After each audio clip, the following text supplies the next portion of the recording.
Good day, engineers. So today we will discuss chapter 3 or the annuities.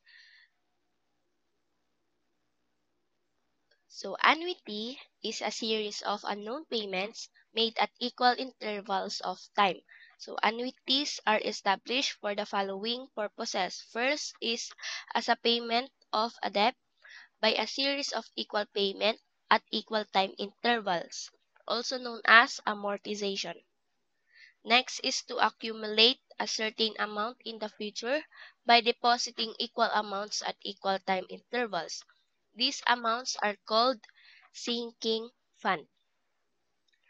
Lastly, as a substitute periodic payment for a future lump sum. So next, i-discuss natin yung mga elements na mamimit nyo sa mga formula natin. First is A, or the periodic payment. Next is P, or the present worth of all periodic payment. F or S, or mas kilala bilang F na lang, kasi yun ang mas nagagamit. Future worth of all periodic payment for and after the last payment is made. Next is I, or the interest rate per payment. And N is the number of payments. So, dito sa annuities, may iba't ibang types. Pero dito sa atin, ang i-discuss lang natin ay tatlong types. So, unahin na natin yung ordinary annuity. In ordinary annuity, the payment is made at the end of each periodic starting from the first period as in diagram shown below. So, dito sa ordinary annuity, ang laging tatandaan, end. So, for example, umutang ka. Ito yung ating starting. So, pagkautang mo, ang next na payment mo ay pagkatapos na ng period. Or for example, next month. So, yung first payment mo ay next month na.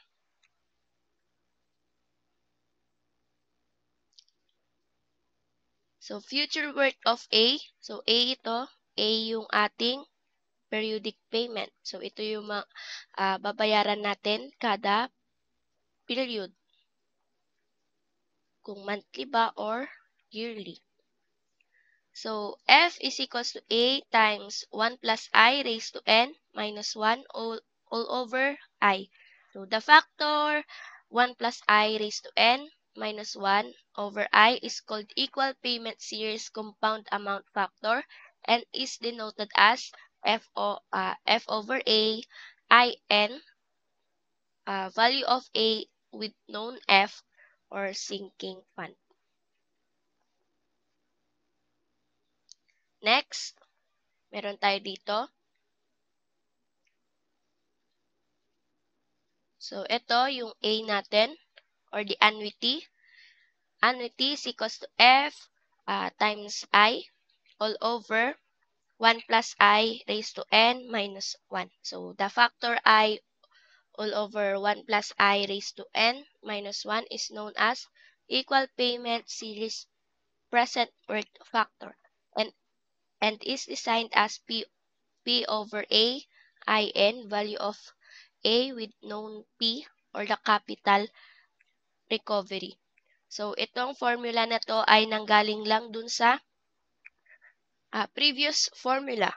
So, ang previous formula natin is F is equals to yung previous slide lang, 1 plus I raised to N minus 1 all over I. So, ito, ang ginawa lang is cross multiply, kaya naging Fi is equals to A 1 plus I N minus 1. And then, divide both sides by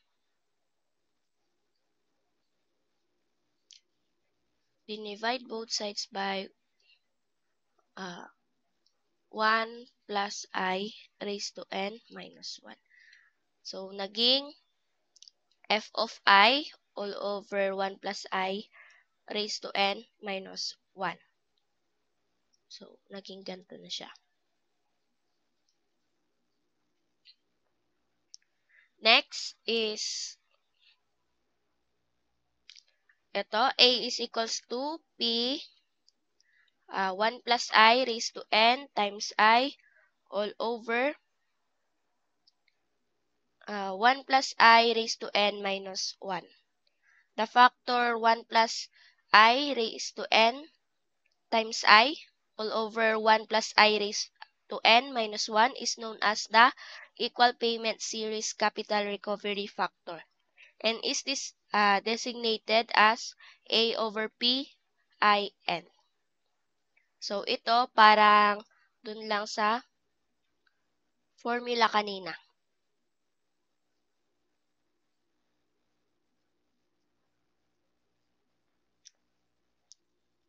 So, ito yung F. F ito. Diba? Ang F is equals to P times 1 plus I raised to N.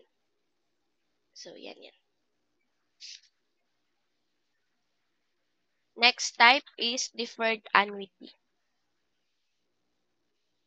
So, dito sa deferred annuity, the first payment is deferred a certain number of periods after the first. Consider the cash flow diagram below. So, kapag sinabi nating deferred, delayed. So, yung example natin kanina, dito tayo umutang. So, imbis next month ka magbabayad, madidelay pa ng isang buwan. So, yun yung deferred annuity. Ang formula natin dito,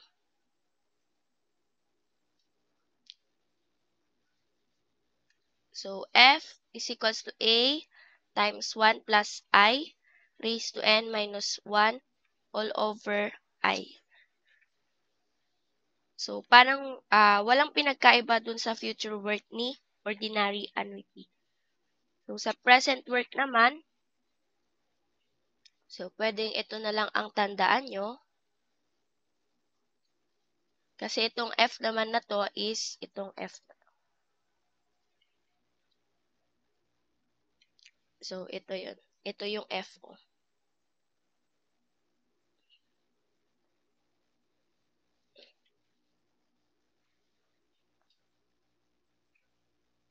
So, last type is the annuity due. If the payment is made at the beginning of each period, starting from the first period, the annuity is called the annuity due. So, ito, diba dito yung starting natin kanina? So, magbabayad ka na agad ng first payment mo. Kasi sa annuity due, beginning of each period. So, kapag annuity due, beginning.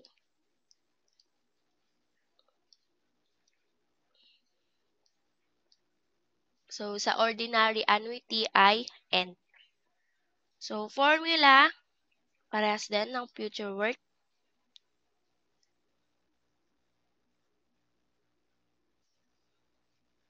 Sa present work, halos parehas din.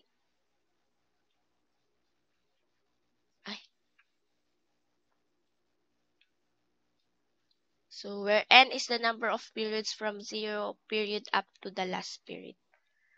So, ito pala ay ating, so, yan. Next is sa examples na tayo.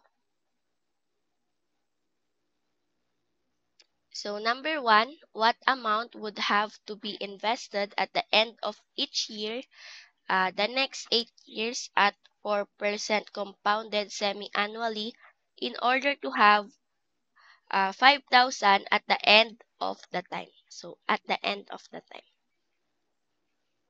So, ibig sabihin, ordinary annuity siya.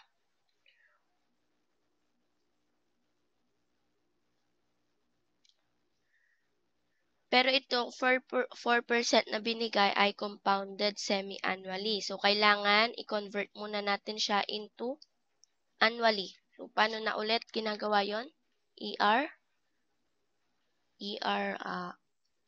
A is equals to ER semi-annually. So, 1 plus I raised to N minus 1. Sulat ko na lang dito. ER equals to 1 plus I raised to N minus 1. So, N natin dito is 1 minus 1. Kasi annually, so 1, di ba? Is equals to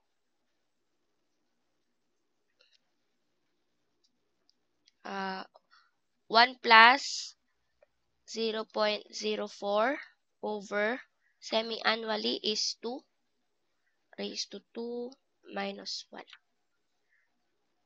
So, pag sinipsolve nyo, 0.0404. So, meron na tayong I na pang annually. Ngayon, sulat natin yung formula ng annuity natin. So, gagamit tayo ng ordinary annuity. F is equals to A times 1 plus I raised to N minus 1 all over I. So, sa cash flow diagram natin, drawing ko lang.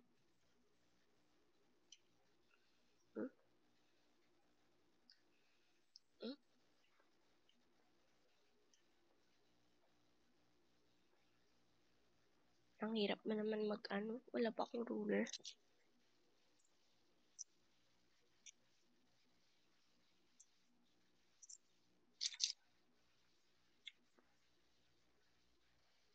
So, wala akong ruler dito.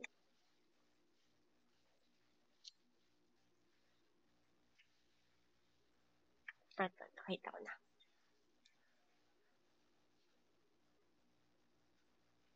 First time ko magro-ruler dito sa pen tab.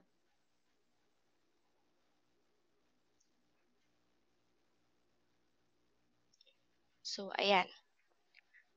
Banking pa rin. So, ito yung ating beginning. Ba't hindi nasulat?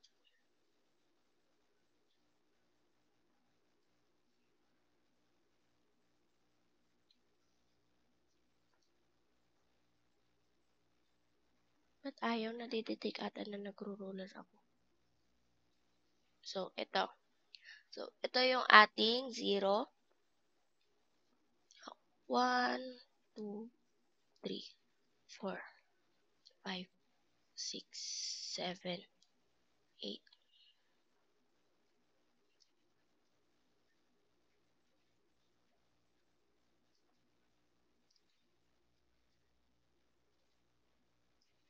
So, kapag nag-pay ka daw or nag-invest ka kada sa end ng year or period, so ito yon for 8 years. So, 8 years kang magbabayad. Ito yung mga A, A.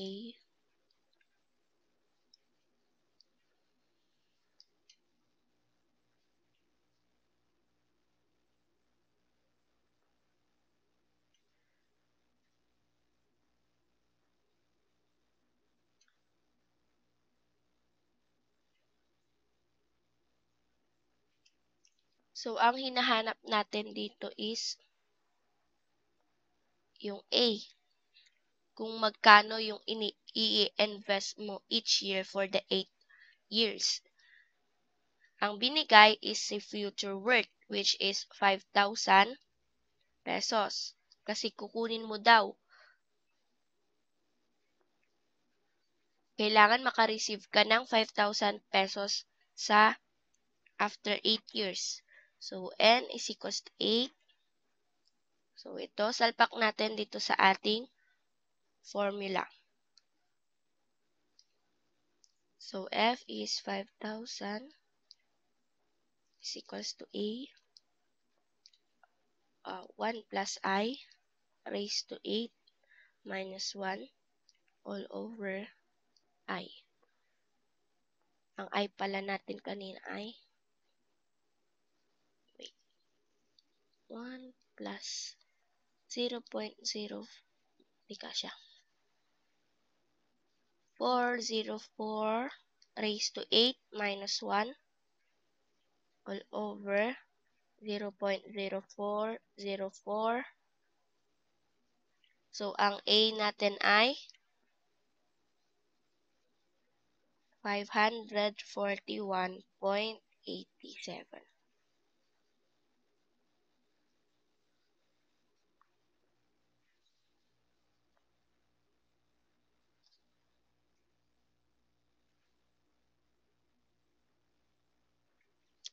So, next, number 2.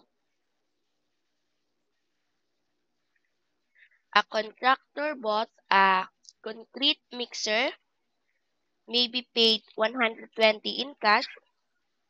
The mixer may also be purchased by installment to be paid within 5 years. If money is worth 8%, the amount of each annual payment, if all payments are made at the beginning of each year, is what? So, ayun pala, wrong grammar, is what? So, ang tinatanong ay amount of each annual payment. So, annual payment, amount of each annual payment. So, ito ay yung ating A. And beginning of each year. So, ibig sabihin, annuity.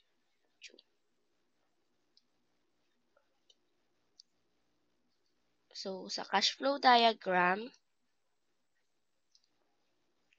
ilang year na pala? 5 years.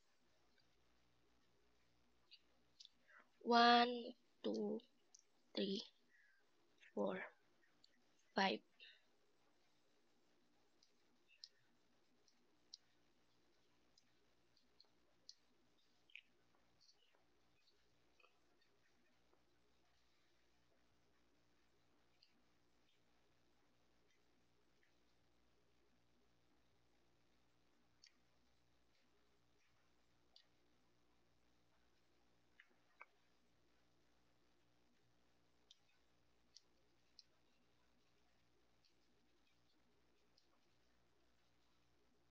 So, ang present worth natin ay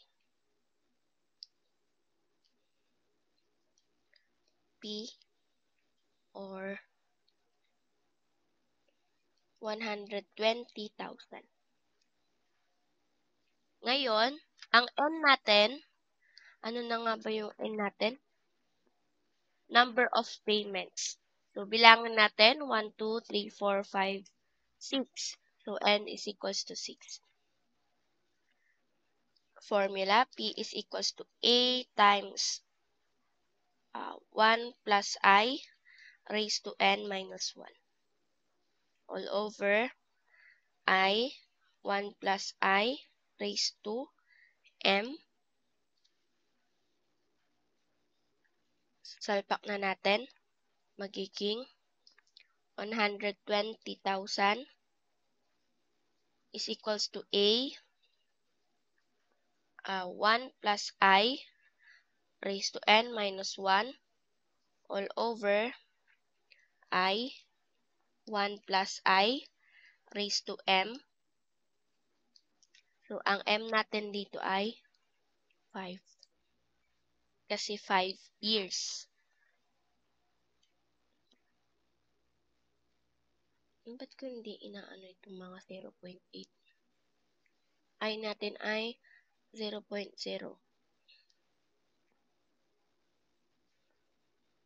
0.08 raised to N natin ay 6. M natin ay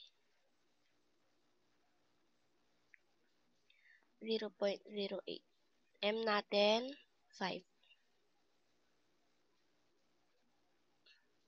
0.08.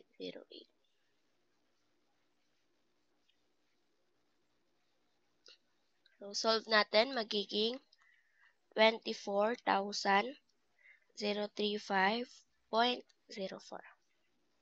So, paki-calculate na lang ulit ito para ma-double check.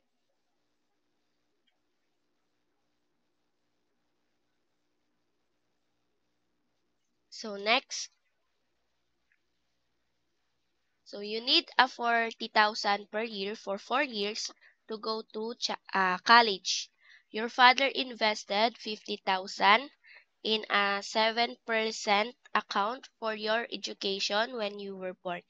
If you withdraw the 40,000 at the end of your 17th, 18th, 19th, and 20th years, how much money will be left in the account at the end of your 21st year? So, drawing muna natin yung ating cash flow diagram. So, 0, then, kailan mo daw kukunin? 60, 17, 18, 19, 20, tsaka sa 21st.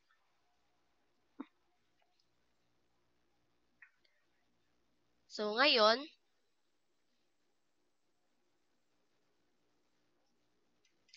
itong 50,000 ni father, diba present worth natin 50,000. So, magkaka-future worth yan. Gawin natin F1. Then, dito ka maglalabas ng pera, diba? Sa 17th, 18th, 19th, 20. So, 4 na beses kang maglalabas ng 40K. 40K, 40K. So, meron tong future amount, F2. Then, itong natira, magiging future 3. So, itong future 2, siya ang present worth na to. Present worth ng 20th year. So, yung present worth na to, magkakaroon din siya ng future worth.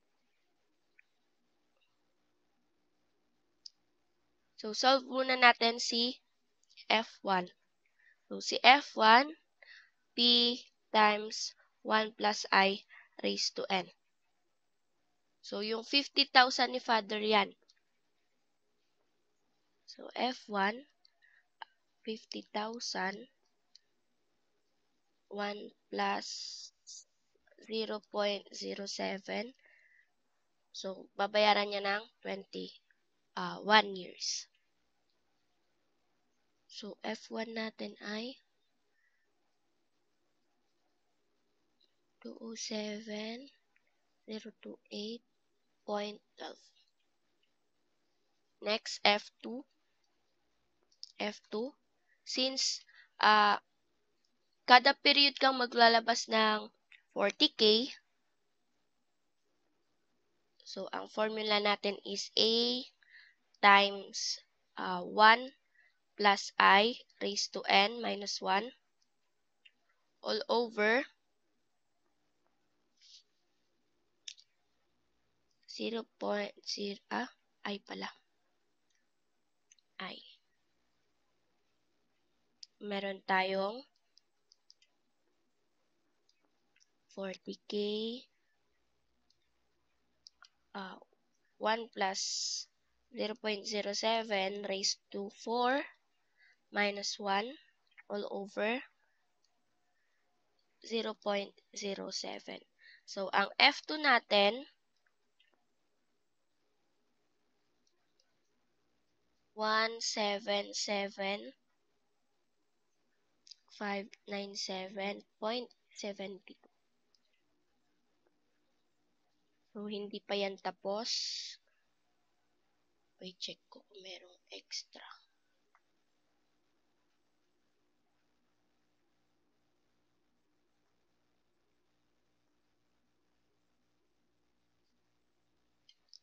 So, next na kukunin natin F3.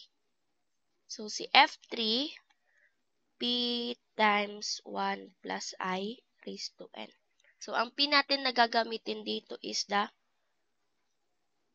future worth 2. So, F3 is equals to 177,597.72 times 1 plus 0.07 raised to. So, F3 natin ay 190,029.56. So, ang tinatanong, how much money will be left in the account at the end of your 21st year? So, ang money left ay yung future worth na inipon ni Father, which is the F1, minus itong F3. So, 207,028.12 minus 190,029.56. So, ang money left natin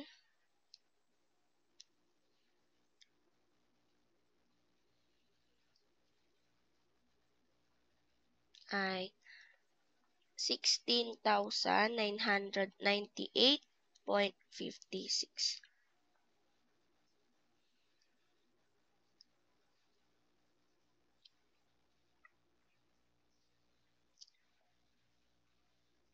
So, last problem, how much money must you deposit today to an account earning 12% so that you can withdraw 25,000 yearly indefinitely at the end of the 10th year? So, kung meron tayong continuous compounding, meron din tayong continuous annuity. So, bakit ko sinabi yon? Kasi sabi indefinitely. So, ang formula niya ay P is equals to A over I. So, pakidagdag po sa collection ng formula nyo.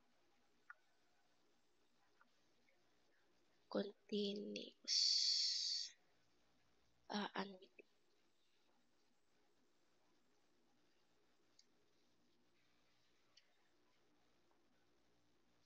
So, cash flow diagram.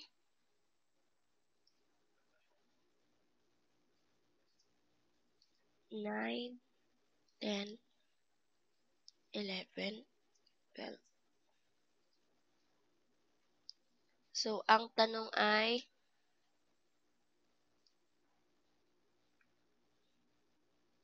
magkano ang dideposit mo ngayon? So, itong 25,000, so, kunin natin yung kanyang P1. At the end of 10th year, so dito tayo sa 9. Kasi dito siya first na makakakuha ng 25K. 25.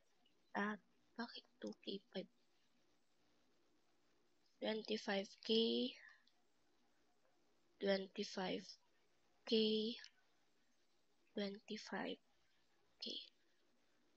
So, kunin natin yung kanyang present worth. So, dito siya sa 9, tama?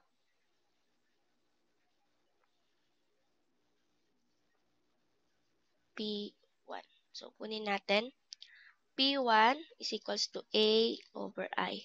So, ang A natin is 25K over 0.12. So, ang makukuha natin dyan ay 208,303.33.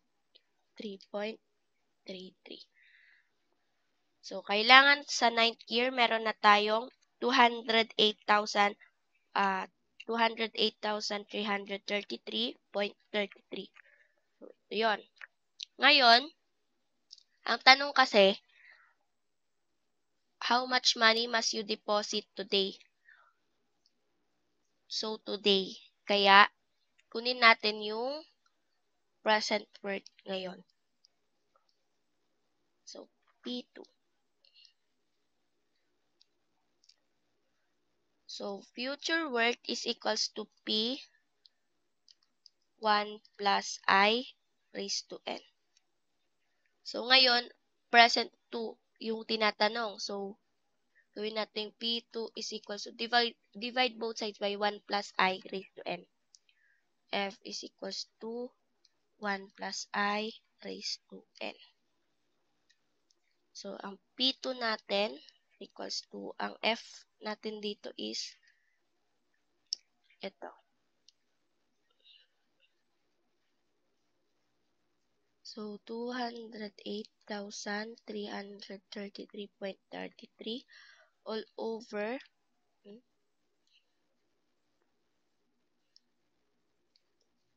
plus I natin ay 0.12 raised to N na 9. So, ang present 2 natin 75,127.09. So, ito yung kailangan i-deposit natin ngayon. So, magde-deposit ka ng 75,000 kada yearly for 9 years. Para makakuha ka ng 25,000 yearly.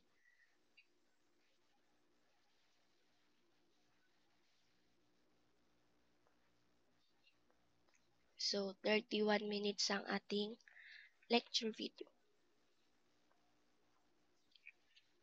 So, ayun lang. Paki-review na lang po yung mga examples natin. Kasi may annuity tayo sa exam, isang annuity. So, thank you for watching. Paki-comment than watching, name and section. So, bye guys.